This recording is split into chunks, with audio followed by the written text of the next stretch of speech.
آپ کیا سمجھتے ہیں کہ جو ہمارے ساتھ حالات پیش آ رہے ہیں، کبھی مسجدوں کو لے کر، کبھی خانقاہوں کو لے کر، کبھی بزرگوں کے نام کو لے کر، اب ہمارے وقف کی جائیداد کو لے کر، یہ سارے جو معاملات ہیں جی یہ اچانک آنے والی چیزیں نہیں ہیں، بھانپ لیا گیا ہے تمہاری پوری طبیعت کو، تمہارے مزاج کو، کہ فکر و عمل کی قوت ان کی ختم ہو چکی ہے، ان کو دو چند چیزوں میں ہی راضی کیا جا سکتا ہے۔ دنیا یہ سمجھ رہی ہے، جس کی وجہ سے کھلواڑ پر کھلواڑ ہوتے چلے جا رہے ہیں، اور ان کو یہ بھی پتہ ہے کہ یہ کچھ نہ کر سکیں گے۔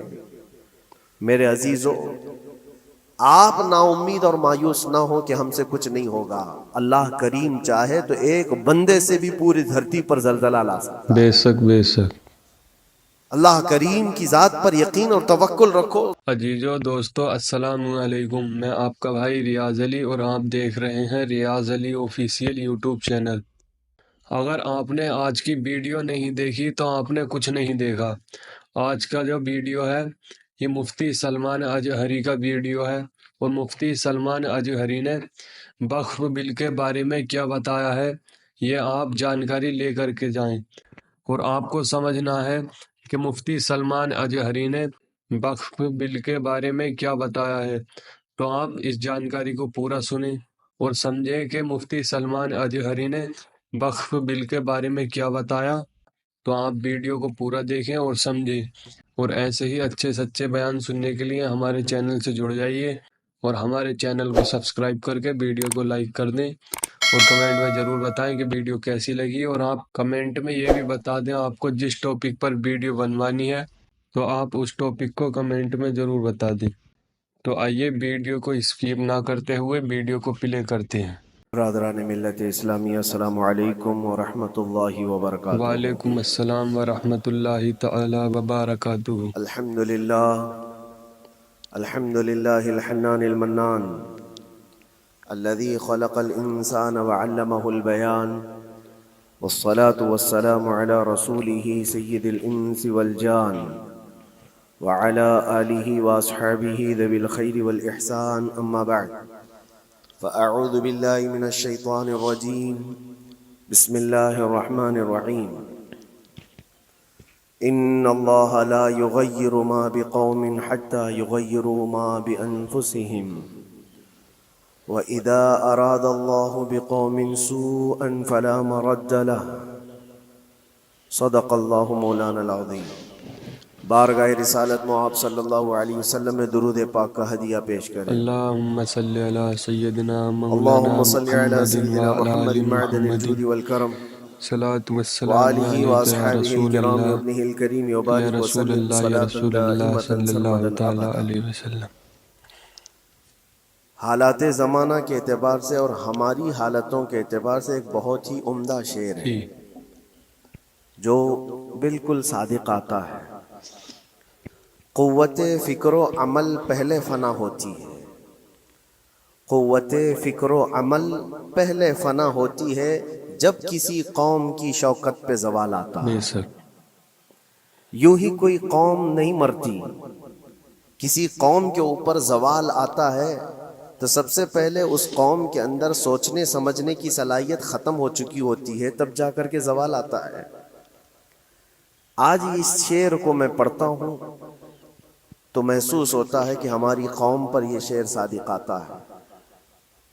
قوت فکر اور عمل یہ پہلے رخصت ہو گئی ہے، جس کی وجہ سے یہ زوال آ رہے ہیں۔ بے شک۔ لوگ اب حادثوں پر بیٹھ کر کے چرچا کرتے ہیں، حادثہ ہونے سے پہلے جو فکر ہونی چاہیے وہ مفقود ہے۔ جی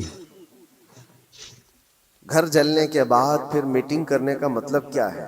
جی جی اس سے سیفٹی کے لیے پہلے سے انتظامات ہوں تو اس کو لائق و فائق اور دانش مندی سمجھا جائے گا۔ آج کے وہی حالات ہیں میرے عزیزوں۔ آپ کو پتہ ہے کچھ قومیں ایسی ہیں جو فیوچر پلاننگ کے لیے 100 سال کے بعد کا سوچتی ہیں، بے شک۔ جبکہ یہ اسلام کا حصہ تھا۔ نبی کونین صلی اللہ علیہ وسلم نے 1400 سال بعد ہونے والی چیزوں کی پیشین گوئی فرمائی کہ نہیں فرمائی؟ جی بے شک۔ اللہ کے نبی صلی اللہ علیہ وسلم نے 1000 سال بعد پیدا ہونے والی چیزوں کو پہلے سے بتایا تھا کہ نہیں؟ یہ ساری چیزیں نبی آخر الزمان صلی اللہ علیہ وسلم نے جو بتایا، مطلب یہی تھا کہ اس وقت کے لوگوں کو ضرورت تو نہیں تھی ان حالات کی، پھر بھی حضور ان کو بتا رہے تھے، صحابہ کو۔ آج جو چیزیں پیدا ہونے والی ہیں وہ رسول پاک کو پتا تھا، 1000 سال بعد ہونے والی چیزیں، لیکن اس وقت کے صحابہ کو یہ باتیں کیوں بتائی جا رہی تھی؟ ان کے حالات تو اس وقت کے نہیں تھے ویسے۔ اس کے باوجود نبی پاک صلی اللہ علیہ وسلم نے ان کو 1000 سال بعد ہونے والی چیزوں کی باتیں اس لیے بتائی کہ یہ دین اسلام فیوچر پلاننگ کے لیے کتنا ایکٹیو ہے، یہ سمجھو جی آگے کے لیے۔ اس لیے بتایا گیا کہ صحابہ اپنی اولاد کو اور وہ اپنی اولاد کو یہ بات منتقل کرتے جائیں، اور آنے والے حادثوں سے پہلے سے ذہن پریپیئر رہے، تیار بے رہے۔ شک جی بے شک۔ دجال کے فتنے کا ذکر کتنی مرتبہ حدیث پاک میں آیا، امت کو نبی پاک صلی اللہ علیہ وسلم نے یوں ہی نہیں چھوڑ دیا۔ دجال کا فتنہ آئے گا، یاجوج ماجوج کا فتنہ آئے گا، یہ ساری چیزیں بتائی گئی کہ نہیں، ہر مسلمان تقریباً جانتا ہے آخر زمانے میں ایک بہت بڑا فتنہ دجال کی صورت میں ظاہر ہوگا۔ تو یہ باتیں اتنے 100 سالوں سے چل رہی ہیں کہ ذہن تیار ہے اس فتنے کو کہ اگر ایسا فتنہ آیا تو ایمان پر ڈٹے رہنا ہے، جمے رہنا ہے۔ یہ بات ہوتی ہے آگے آنے والے حادثات سے قوم کو باخبر رکھنا۔ آج جو حالات ہیں، جب کبھی کوئی چیز لٹ جائے تو سارے لوگ سڑکوں پر آ جائیں گے، یا پھر کسی نشستگاہ پر بیٹھ کر کے رات بھر میٹنگ کر کے چلے جائیں گے۔ یہ حادثے ہونے کے بعد کے جو حالات ہیں، یہ وہی چیزیں درشا رہی ہیں کہ قوت فکر و عمل فنا ہو گئی ہے۔ قیادت ہمارے ہاں مفقود ہے، کسی ایک قائد کے تحت کوئی ساری قوم آنا نہیں چاہتی۔ آپ کیا سمجھتے ہیں کہ جو ہمارے ساتھ حالات پیش آ رہے ہیں، کبھی مسجدوں کو لے کر، کبھی خانقاہوں کو لے کر، کبھی بزرگوں کے نام کو لے کر، اب ہمارے وقف کی جائیداد کو لے کر، یہ سارے جو معاملات ہیں جی یہ اچانک آنے والی چیزیں نہیں ہیں۔ بھانپ لیا گیا ہے تمہاری پوری طبیعت کو، تمہارے مزاج کو، کہ فکر و عمل کی قوت ان کی ختم ہو چکی ہے۔ ان کو 2 چند چیزوں میں ہی راضی کیا جا سکتا ہے۔ دنیا یہ سمجھ رہی ہے، جس کی وجہ سے کھلواڑ پر کھلواڑ ہوتے چلے جا رہے ہیں، اور ان کو یہ بھی پتہ ہے کہ یہ کچھ نہ کر سکیں گے۔ میرے عزیزو، آپ نا امید اور مایوس نہ ہو کہ ہم سے کچھ نہیں ہوگا۔ اللہ کریم چاہے تو ایک بندے سے بھی پوری دھرتی پر زلزلہ لا سکتا ہے۔ بے شک بے شک۔ اللہ کریم کی ذات پر یقین اور توکل رکھو۔ سرکار غریب نواز ہندوستان آئے تھے تو بہت بڑی فوج لے کر نہیں آئے تھے، جی بے شک۔ اللہ کی ذات پر بھروسہ کر کے آئے تھے، اور 90 لاکھ لوگوں کے دلوں میں چراغ اسلام جلا دیا تھا۔ جی وہ یقین اور توکل کے ساتھ آئے تھے۔ آج لوگوں کے دلوں کے اندر جو مایوسی اور نا امیدی ڈالی جا رہی ہے کہ کچھ ہوگا نہیں، ابھی کچھ کرنے سے کچھ نہیں ہوگا، یہ نا امیدی اور مایوسی تمہاری طبیعت میں کیوں آئی؟ کیا تمہارا رب تبارک و تعالیٰ کی ذات پر یقین کمزور ہو گیا؟ جی بے شک۔ اگر یہ اس طرح کی بیماری آئی ہے تو پھر بدر پڑھ لینا۔ جب رسول پاک صلی اللہ علیہ وسلم کے ساتھ وہ صحابہ جا رہے تھے، ان کو اچھی طرح پتا تھا کہ سامنے آنے والی فوج کتنی طاقت لے کر آ رہی ہے۔ 1000 لوگ آ رہے ہیں، ہاتھی گھوڑے ان کے پاس، ہتھیار اور اسباب ان کے پاس ہیں، کھانے پینے کی مزے کی ساری چیزیں لے کر کے آ رہے تھے مکہ والے، اور ادھر صحابہ ننگے پیر ہیں۔ 313 کے پاس 4 گھوڑے ہیں، پیدل چلے آ رہے ہیں، چھاؤں لینے کے لیے کوئی جگہ تک نہیں ہے ان کے پاس۔ ایک کھجور کسی کے پاس ہو تو 10 لوگ اس پر اکتفا کر لیں۔ فاقے پر فاقہ کرنے والے وہ صحابہ، لیکن انہوں نے یہ نہیں کہا کہ اللہ کے نبی صلی اللہ تعالیٰ علیہ وسلم سے کہ ہمارے پاس اسباب کی کمی ہے، ہتھیار کی کمی ہے، کچھ نہیں، ہمارے پاس سواری نہیں ہے۔ بغیر سواری کے 180 کلومیٹر مدینے سے چل کر کے وہ بدر پہنچے، بے شک بے شک۔ بدر تک پہنچے تھے، اور اس وقت اپنی ساری محنتیں، اپنی ساری قوتیں انہوں نے زمین پر لا کر رکھ دیں۔ پھر بدر کے میدان میں جب پہنچے تب اللہ کریم کی بارگاہ میں دعا کیا تھا میرے مصطفیٰ نے، اے اللہ اگر اس نہتی قوم کو تو نے فتح نہیں دی تو پھر قیامت تک اس روئے زمین پر سجدہ کرنے والا کوئی بے نہیں شک ہوگا۔ سبحان اللہ یہ محبوبانہ انداز تھا میرے مصطفیٰ کا۔ سبحان اللہ وہ دعا مدینے میں بیٹھ کر کے بھی تو کر سکتے تھے۔ 180 کلومیٹر دور اتنی مصیبت میں دھوپ میں چل کر کے جانے کی کیا بات تھی؟ ننگے پیر صحابہ گئے ہیں، فاقے پر فاقہ کیے ہوئے، وہ مدینے میں بیٹھ کر دعا کرتے تو کیا رحمت للعالمین کی دعا قبول نہیں ہوتی؟ لیکن مصطفیٰ کریم صلی اللہ علیہ وسلم نے یہ مزاج دیا ہے، پہلے فکر و عمل میدان میں لاؤ پھر دعا کرو، اللہ کی مدد بے آتی شک ہے۔ سبحان اللہ یہاں ہم بیٹھ کر کے یہیں سے دعا کرتے ہیں، کچھ کرنا نہیں ہے، بدلنا نہیں ہے، اور فکر و عمل کو لانا نہیں ہے، تو پھر صرف یہاں بیٹھ کر کے دعا کرنا، یہ تو میرے عزیزوں عورتوں کو اس سے ذمہ داری دی گئی ہے کہ تم میدان عمل میں آ نہیں سکتی، تم اپنے گھروں سے دعا کرو اپنے بھائیوں کے لیے، لیکن یہ کام تو اب سارے مردوں نے بھی لے لیا ہے۔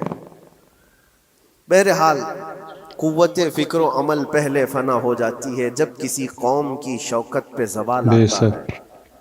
آج یہ جو سارے معاملات ہم دیکھ رہے ہیں، اس کی ایک خاص وجہ میں آپ کو بتانا چاہتا ہوں۔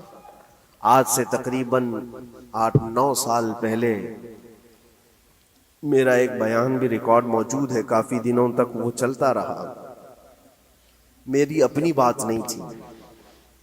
سراج الامہ امام غزالی رحمۃ اللہ تعالی علیہ، انہوں نے لکھا تھا کہ امت پر اگر ایک ایسا وقت آ جائے جب ان کے سامنے ان کے نبی کو گالیاں دی جا رہی ہیں جی اور امت کچھ نہ کرے، تو پھر وہ انتظار کرے کہ عنقریب وہ وقت بھی ان کے اوپر آنے والا ہے جب ان کی ماؤں بیٹیوں اور سب عزتوں کو بازار میں نیلام کیا جائے گا اور یہ کچھ نہیں کر سکتے۔ بے شک بے شک وہ دن آ جائیں گے۔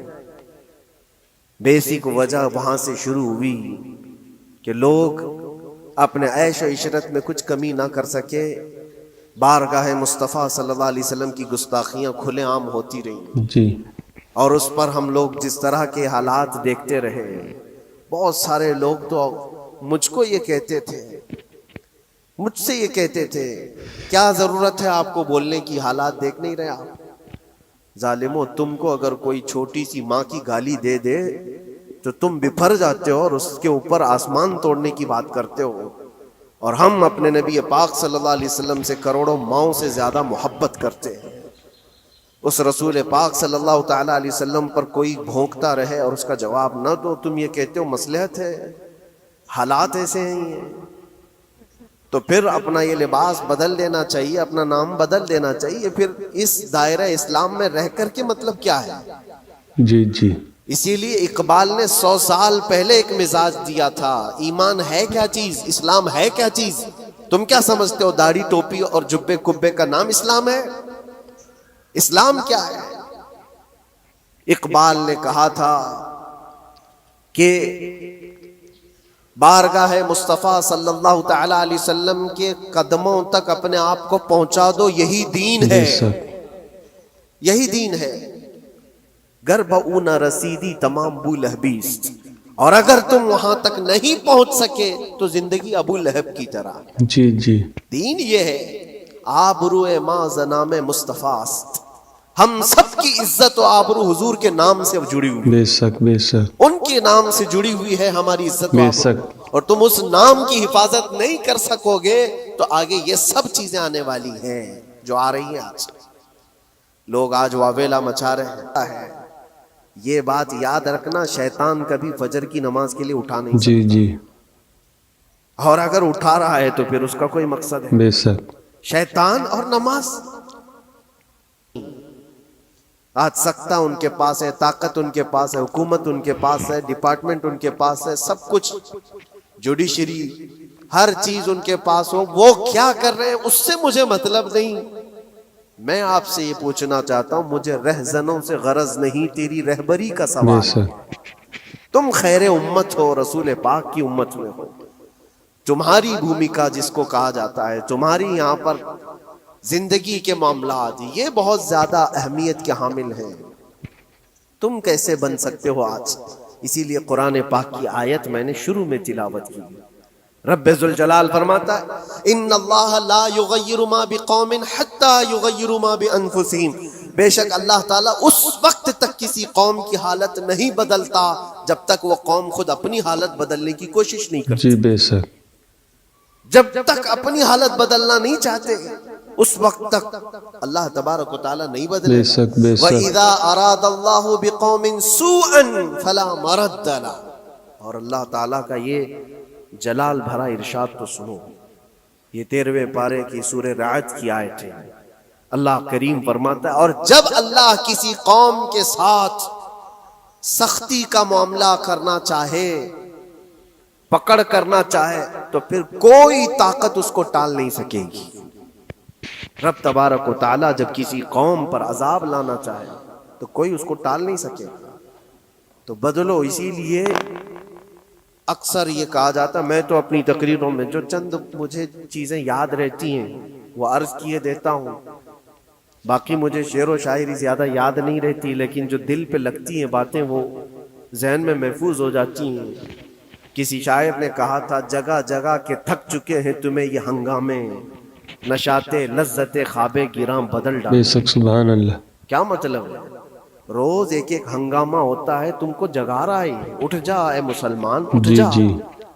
نشاتے لذت خواب گراں بدل ڈالو. لمبی نیند سونے کی جو عادت پڑی ہوئی ہے اس مزے کو بدل ڈالو. غلط روی سے منازل کا بعد بڑھتا ہے، مسافروں رویش کارواں بدل بے ڈالو. شک. شاعر نے کہا ہے ادھر ادھر کی لے میں چلتے رہو گے تو منزل لمبی ہو جائے گی. جس راستے پر تمہیں چلنا ہے اگر بار بار ادھر ادھر مڑتے رہو گے، غلط روی اس کو کہتے ہیں، غلط چلنے سے منازل کا بعد بڑھتا ہے، منزل لمبی ہو جاتی ہے، جہاں پہنچنا تھا وہ پہنچ ہی نہیں پاؤ گے. اسی لیے شاعر کہتا ہے مسافروں روش کارواں بدل ڈالو. قافلے کے چلنے کا جو طریقہ ہے اس کو بدل لو تم. یہ پوری کی پوری بات ہم پر فٹ ہوتی ہے. چلنے کا انداز بدل ڈالو اے نوجوان. جہاں کسی کے گھر میں آگ لگی وہ دھواں اٹھ رہا ہو، اور اگر کوئی نوجوان اندر بیٹھ کر کے یہ کہتا ہو کہ یہ ساون کا موسم ہے یا پھر یہ ابر رحمت ہے، تو اس کی سوچ پر ہم کیا کہیں. جہاں آج پوری قوم قسم پرسی کے عالم میں ہو، امت محمدیہ کے یہ حالات آج دیکھ رہے ہیں، روزانہ دیکھ رہے ہیں. تم شیئر تو کرتے ہو، ہر جگہ شیئر کرتے ہو، اور سارے ریلز پر تم جو دیکھتے ہو ہنگامے روز، صرف ہندوستان کے نہیں پوری دنیا بھر کے. جی بے شک. فلسطین کے مظلوم بچوں کی لاشیں دیکھتے ہو اور شیئر کر کے آگے بڑھ جاتے ہو. ان کی چیخیں، ان کے ڈاک کے ملبے، ان کا ڈھیر، ان کے تباہ و برباد گھر، ایک ایک قبر میں 80 لوگوں کی لاشیں، یہ سب کیا تم نہیں دیکھتے؟ شیئر کر کے آگے بڑھ جاتے ہو. یہی تو ہنگامے ہیں جو تمہیں دھگا رہے ہیں. جگہ جگہ کے تھک چکے ہیں تمہیں یہ ہنگامے خود ہی تھک گئے. یہ اٹھتا نہیں ہے. ایک دور وہ تھا 100 سال پہلے کا جب یہاں پر موجود انگریز اس قوم کو دیکھ کر یہ کہنے پر مجبور ہو گیا تھا، یہ فاقہ کش موت سے ڈرتا نہیں، ذرا بھوکیوں پر بھوکا رہتا ہے لیکن موت سے ڈرتا نہیں. روح محمدی اس کے بدن سے نکال. بے شک. سبحان اللہ. روح محمدی ان کے بدن میں تھی. انگریز تھر تھراتے تھے، اس قوم کا کوئی جواب نہیں. سبحان اللہ. سب سے زیادہ اگر کسی چیز سے ڈرایا جا سکتا ہے تو موت سے. بے شک. اور یہ قوم ایسی ہے کفن تو اپنے کندھے پر لے کر گھومتی جی. ہے، جہاں موت آ جائے سو جائے. سبحان اللہ. بے شک بے شک. یہ فاقہ کش موت سے ڈرتا نہیں ذرا. روح محمدی اس کے بدن سے نکال دو. یہ کس کی بات تھی؟ یہ انگریزوں کی بات تھی. اور آج حالات بدل گئے ہیں. سارا کا سارا زمانہ تم پر آج بھوکے بھیڑیا کی طرح جھپٹ پڑا ہوا ہے. اور ان حالات میں آپ سے سوال کرتا ہوں، ایک طرف تیز آندھیاں چل رہی ہیں، ایک طرف گھر کے اندر آگ لگی ہوئی، ایک طرف بھوک اور پیاس کی شدت ستا رہی ہے، ایک طرف تمہارے بھائی بہنوں کی بیماریاں ستا رہی ہیں. جب اتنے سارے معاملات ہو تو اے نوجوانوں بتاؤ تم کیا کرو گے اس وقت؟ رات بھر بیٹھ کر گیم کھیلو گے؟ کیا یہ گیم کھیلنے کا وقت ہے؟ اس نوجوان پر کیا یہ افسوس نہیں ہوتا کہ اس کے پوری امت کے حالات ایسے ہیں کہ بچوں کی چیخیں نکل رہی ہیں اور اس کو پب جی سے فرصت نہیں ہے، ریل بنانے سے فرصت نہیں ہے، یہ مجرے کرتا ہوا گھوم رہا ہے. مسجدیں ویران کیوں ہیں، خالی کیوں ہیں؟ تم نے مسجدوں کو ویران رکھا تو مسجدیں تباہ ہونے شروع ہو گئیں، دوسروں کی نظر ہونے لگ گئیں اور اس پر لوگوں کی غلط نظریں پڑنے لگ گئیں۔ آ جاؤ اے مسلمانوں، میرے مصطفیٰ کریم صلی اللہ تعالی علیہ وسلم کی ہدایات پر ایک بات چیلنج کے ساتھ کہتا ہوں، تمہارا نام اگر نبی پاک صلی اللہ علیہ وسلم کے نام سے جڑا ہے تو یہ چیلنج کے ساتھ میں کہتا ہوں، اس رہتی دنیا میں تمہیں پوری طاقتیں مل کر وہ عزت نہیں دے سکتی جو میرے مصطفیٰ کے قدموں کی وابستگی میں۔ سبحان اللہ، سبحان اللہ۔ کوئی تمہیں عزت نہیں دے سکتا، تمہیں وہیں آنا پڑے گا، اسی پوائنٹ پر آنا پڑے گا جہاں پہنچ کر کے خالد بن ولید نے عزت پائی۔ سبحان اللہ۔ اسی نقطے پر آ کر جمع ہو جاؤ جہاں عمر پہنچے تھے تو فاروق اعظم بن گئے، بے شک، بے شک، اسی نقطے پر آ جاؤ جہاں علی پہنچے تھے تو حیدر کرار بے شک، سبحان اللہ۔ ہر ایک کو عزت اسی بارگاہ سے ملی ہے، اور جو کچھ بھی معاملات ہو رہے ہیں اس کی ایک وجہ یہی ہے، ناموس رسالت پر تم نے ہلکے پن کا اظہار کیا تو پھر ہمارے سارے مسئلے داؤ پہ لگ بے گئے، شک، سارے مسئلے۔ یہ تو وقف ہے، ابھی دیکھو آگے کل تمہاری اذانیں نشانے پر ہیں، تمہاری جماعت کی نمازیں نشانے پر ہیں، تمہاری مسجدیں بھی نشانے پر ہیں کہ تم اپنے گھروں پر بھی جمعہ پڑھ سکتے ہو، چھتوں پر بھی نمازیں پڑھ سکتے ہو۔ یہ سب معاملات آئیں گے، برقع، حجاب، ٹوپی، داڑھی ویسے ہی چل چکے ہیں مسئلے، ہر چیز نشانے پر ہے۔ ارے تمہارے کھانے بھی نشانے پر ہیں، تم کیا کھاؤ گے، کیا بچاؤ گے، یہ بھی نشانے پر ہے۔ یہ سارے مسائل صرف اسی بنیاد پر ہے، قوت فکر و عمل پہلے فنا ہوتی ہے جب کسی قوم کی شوکت پہ زوال آتا ہے۔ اور یہ ایک بات یہ بھی میں بتا دوں، اقبال نے سچ کہا تھا، ان کے جو ہم غلام تھے خلق کے پیشوا رہے، ان سے پھرے جہاں پھرا پھر آئی کمی وقار۔ جی بے شک، جو کچھ بھی ہوا ہے ہماری عزت و وقار میں کمی کا مسئلہ، ان سے پھر جانے کی وجہ سے نبی پاک سے تم دور ہوئے، یہ عزتوں اور وقاروں میں کمی ہے۔ عجیب سی بات نہیں ہے، یہ دوغلا پن نہیں ہے۔ میں ان نوجوانوں سے پوچھتا ہوں، نبی پاک صلی اللہ علیہ وسلم سے سچی محبت کا اظہار کرتے ہو، حضور سے اپنی جان سے زیادہ محبت کی بات کرتے ہو، لیکن جب ان کے اخلاق کی بات کی جائے تو تمہیں اخلاق ان کے پسند نہیں ہے، حضور پاک کا چہرہ نہیں پسند ہے، حضور پاک کے لباس تمہیں نہیں پسند ہے، تو پھر کون سی محبت کی بات کرتے ہو؟ اللہ کے رسول صلی اللہ تعالی علیہ وسلم سے تم بے انتہا محبت کی بات کرتے ہو، پھر وہ محبت کا تقاضا یہ ہے کہ تمہاری ظاہری زندگی میں بھی تو نظر آئے کچھ۔ محبت کا تقاضا یہ ہے، تم شرما جاتے ہو، دنیا کیا کہے گی مجھے، دنیا کیا کہے گی، دقیانوسی کہے گی، فنڈامنٹل کہے گی، پرانے زمانے کا کہے گی، میں چہرے پر داڑھی رکھ لوں تو لوگ مجھے پتہ نہیں کیا کیا کوسیں گے۔ تم نے دنیا کے لیے اپنے آپ کو بدل لیا، یہ نہیں سوچا کہ یہ وہی دنیا ہے جو 4 دن کے بعد میری دوستی کو لات مارے گی اور 4 دن کے بعد مجھے قبر میں رکھ کر کے منو مٹی پر دبا دے گی، اور مجھے جانا تو ہے، پھر قبر میں منہ دکھانا ہے تو اسی مصطفیٰ کو دکھانا۔ جی بے شک، جہاں یہ نہیں پہنچ سکتے وہاں رسول پاک ہوں گے، محشر کے میدان میں جہاں کوئی سہارا نہیں ہوگا اس وقت رسول پاک تمہارا ہاتھ پکڑ رہے ہوں گے، بے شک، بے اور شک، تم نے ان کا خیال نہیں کیا۔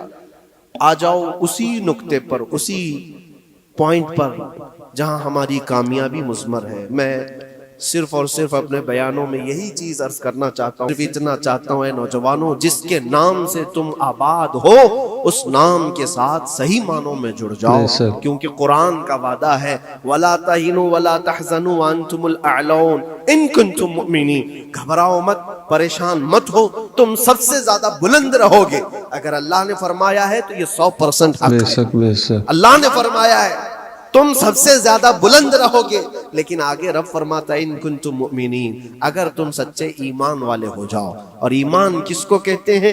لا یؤمن احدکم حتی اکون احب الیہ من والدہ وولدہ والناس اجمعین۔ میرے آقا فرماتے ہیں ایمان اس وقت تک کمپلیٹ نہیں ہوگا جب تک تم اپنے ماں باپ اولاد اور ساری دنیا سے زیادہ مجھ سے محبت بے شک، بے شک، یہ ہے۔ اور اخیر میں یہی کہوں گا، ہر مسئلے کا حل، سارے تمام ایشوز کا خلاصہ، علاج ایک ہی چیز میں ہے کہ محمد سے وفا ہے تو ہم تیرے ہیں۔ یہ جہاں چیز ہے کیا، لوح و قلم تیرے ہیں۔ لوگ انتظار میں ہیں، بہت سارے لوگ یہ پوچھتے بھی ہیں ہمیں کیا کرنا چاہیے۔ ہمیں کیا کرنا چاہیے؟ ظلم پہ ظلم ہوتا جا رہا ہے، ظالم اپنے انجام پر ضرور پہنچے، کیونکہ قرآن میں اللہ کا وعدہ ہے وَسَيَعْلَمُ الَّذِينَ ظَلَمُوا أَيَّ مُنْقَلَبٍ يَنْقَلِبُونَ، ان قریب ظالم یہ دیکھ لے گا کہ اللہ اس کو کس پلٹی پر بے پلٹائے شک گا، کس کھائی میں گرائے گا، اسے اندازہ بھی نہیں ہوگا، اس کے بنے ہوئے جالوں میں وہ خود پھنسے گا۔ ظالموں کی ایک لمبی تاریخ ہے اور ان کو بھی پڑھنا چاہیے جو آج ظلم کر رہے ہیں، لیکن تمہارا کردار کیا ہو اس سلسلے میں جو ہمارے بچے یا نوجوان سوال کرتے ہیں کیا کرنا چاہیے؟ پہلے سب سے پہلی چیز میں یہ کہتا ہوں، جتنا کھو چکے، جتنی جا چکے اور جو اب برباد ہوا ہے، اس چیز پر منتھن کرنا، اس چیز پر بیٹھ کر میٹنگ کرنا، اس سے پہلے میں چاہتا ہوں کہ آگے ہونے والے نقصانات سے پہلے اپنے آپ کو بے شک بے شک آگے جو بڑے حادثات آنے والے ہیں، آگے جو بڑی آندھیاں آنے والی ہیں، اس سے پہلے اپنے دروازے ٹھیک کر لو، اپنی زندگیاں سدھار لو۔ جو ہو گیا ابھی یہ نقصان تو بہت بڑا نقصان ہے امت کا، جو کچھ بھی ہوا ہے، مسجدیں، معبدیں، خانقاہیں، مزارات، اولیاء کی ذات، بزرگوں کے نام، قرآن، اسلام، دین، یہ ساری چیزوں پر جو حملے ہوئے، لیکن آگے چل کر کے تمہارے وجود پر سوال ہوگا، تمہاری نسلوں پر سوال ہوگا، تمہارے علم دین پر سوال، تمہاری محراب جی پر، بے شک تمہارے ممبر پر۔ کل کو دیکھنا یہ آزادی بھی ختم کر لی جائے گی، ممبر سے کوئی کھلے عام بول بھی نہیں جی سکے۔ بے شک بے شک یہ آج جو ہم بیان کر رہے ہیں، آگے چل کر کے دیکھنا یہ آوازیں بھی بند کر دی جائیں گی کہ کھلے عام کوئی مولوی بول نہ سکے، جو ہم چاہیں وہی بولیں۔ میرے عزیزوں، اس وقت کے ان حادثوں سے بچنے کے لیے میں کہتا ہوں ابھی اپنے آپ کو بدل لو، مسافروں روش کارواں بدل ڈالو، اٹھو وگرنہ حشر نہ ہوگا پھر کبھی، دوڑو کہ زمانہ چال اپنی چل گیا۔ اللہ کریم ہم سب کی قوت فکر و عمل پھر سے عطا آمین فرمائے۔ رب تبارک و تعالی ہمیں اتحاد و اتفاق نصیب آمین فرمائے۔ رب تبارک و تعالی دامن مصطفیٰ میں سارے مسلمانوں کو جمع ہونے کی توفیق عطا فرمائے۔ آمین گنبد خضرا کی چھاؤں میں مولا ہمیں عزت و وقار عطا آمین۔ فرمائے۔ رب تبارک و تعالی ظالموں کو جلد ان کے ٹھکانے پر پہنچا آمین۔ دے۔ اے کریم خدا ارحم الراحمین، مولا ہمارے شعائر اسلام کے ساتھ جو کچھ بھی ہو رہا ہے، غیب سے تو مولا مدد کے اسباب پیدا آمین۔ فرما دے۔ ہمارے درمیان مولا قیادت اور سچی قیادت عطا آمین۔ فرما۔ اے کریم خدا ارحم الراحمین، خصوصاً تیرے دربار میں التجا ہے مولا، فلسطین کے نہتے مظلوموں کی غیب سے مدد آمین۔ فرما، جبرائیل امین کی تائید انہیں عطا آمین۔ فرما، رحمت کے فرشتوں سے ان کی مدد آمین۔ فرما۔ مولا پورا شہر راکھ کے ڈھیر پر ہے، اے کریم خدا خوشیاں دیکھے انہیں زمانہ بیت گیا، مولا ان کے گھروں میں خوشیاں عطا آمین۔ فرما۔ اے اللہ ان بلکتی ہوئی ماؤں کو، ان کی جو گودیں اجاڑ دی گئی ہیں، ان کے گھر جو برباد کیے گئے ہیں، ان کے شہیدوں کو قبول آمین۔ فرما، ان کے زخموں کو مولا تو شفا عطا آمین۔ فرما۔ اے کریم خدا خصوصیت کے ساتھ ان کے، ہمارے اور تیرے دشمنوں کو ہلاک و برباد آمین۔ فرما دے، ان کی زمین ان کے لیے تنگ فرما آمین۔ دے۔ ربنا وآتنا ما وعدتنا على رسلك ولا تخزنا يوم القيامة انك لا تخلف الميعاد برحمتك یا ارحم الراحمین وآخر دعوانا۔ دوستوں، میں امید کرتا ہوں کہ آپ کو یہ ویڈیو سمجھ میں آئی ہوگی، اور اس ویڈیو میں مفتی سلمان اجہری نے بتایا ہے کہ مسلمانوں پر ظلم کیوں ہو رہا ہے۔ مسلمانوں پر ظلم اس لیے ہو رہا ہے کہ نماز اور روزہ اور قرآن مجید کی تلاوت ہم چھوڑ چکے ہیں۔ تو اللہ تعالیٰ سے ہماری یہی دعا ہے کہ ہم کو 5 وقت نماز کی اور تلاوت قرآن کی توفیق عطا فرمائے، فلسطین کے مسلمانوں کی مدد فرمائے، اور جلد سے جلد انہیں یہودی نصارہ سے حفاظت فرما، اور ملک ہندوستان کے مسلمانوں کی حفاظت فرما، اور مسجد مدارسوں کی حفاظت فرما، اور خانقاہوں کی حفاظت فرما۔ جتنے بھی ظالم لوگ یہ اپنی کرسیوں پر بیٹھے ہیں، انہیں نیست و نابود کر دے یا رب، ہماری دعاؤں کو قبول کر لے، اور 5 وقت نماز کی تلاوت قرآن کی توفیق عطا کر دے۔ میں امید کرتا ہوں کہ آپ کو یہ ویڈیو اچھی لگی ہوگی۔ اگر ویڈیو اچھی لگی ہو تو ویڈیو کو لائک کر کے چینل کو سبسکرائب ضرور کریں۔ ملتے ہیں نیکسٹ ویڈیو میں، جب تک کے لیے اللہ حافظ۔